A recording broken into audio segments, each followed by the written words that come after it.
Hey guys, I want to talk about Sassy's collar.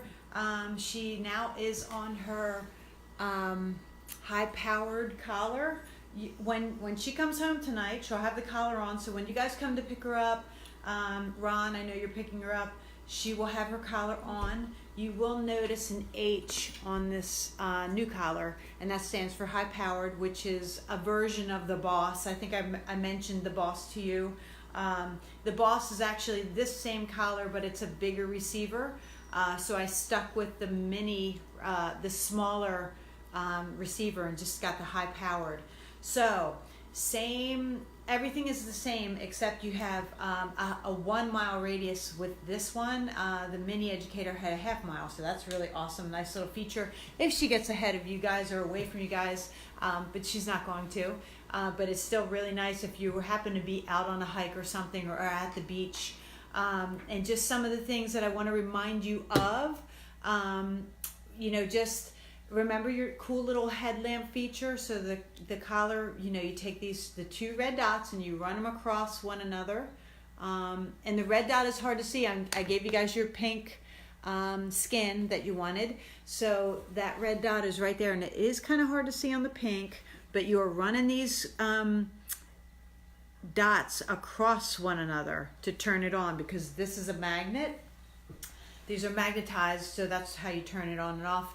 And then of course you also have to turn on your remote.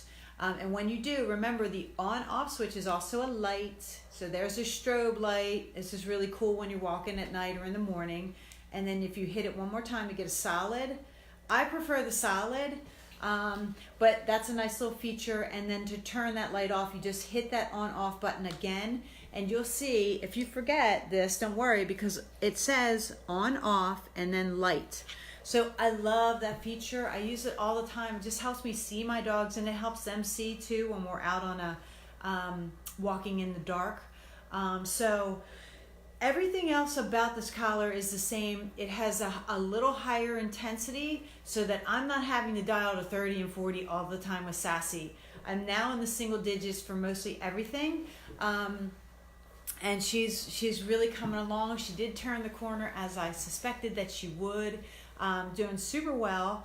And I'm going to do a separate post on the things that I really want you guys to focus on, so that this is a very simple and easy progression when she comes home.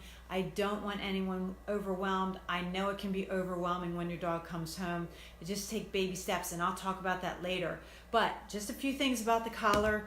It is waterproof. If it's raining out, she will not get shocked. If she goes swimming with it, she won't get shocked. If you do happen to take her to the beach and this gets in the salt water, you just make sure that you take these contact points off.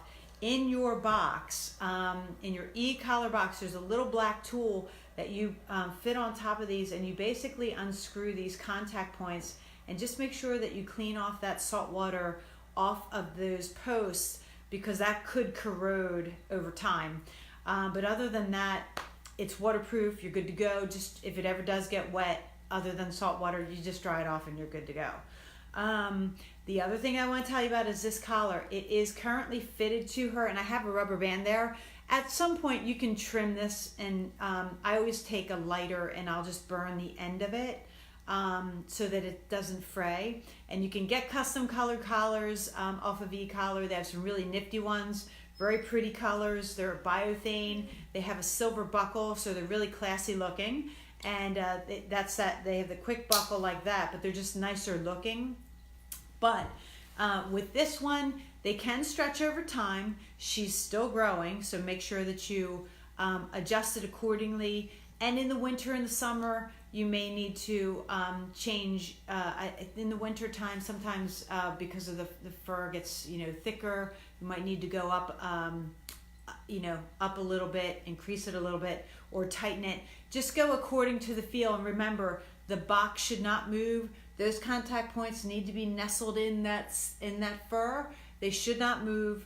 And if your dog isn't responding to the e-collar, then couple questions, always troubleshoot. Did I turn it on? And are the contact points hitting the skin? Are they making contact? So I think that's about it for the e-collar. I just wanted to let you know that it did come in. She is on it now, and she's doing awesome. I'll do a separate post on that, and I'll just show you the girls. They're super cute. I will miss Sassy. She's an amazing dog. She's come so far, and she's only going to go farther. I'm convinced you guys are going to do an awesome job. I know you will. And here's the little lady here. So, all right, guys, I'll be back on to talk more about Sassy. Bye.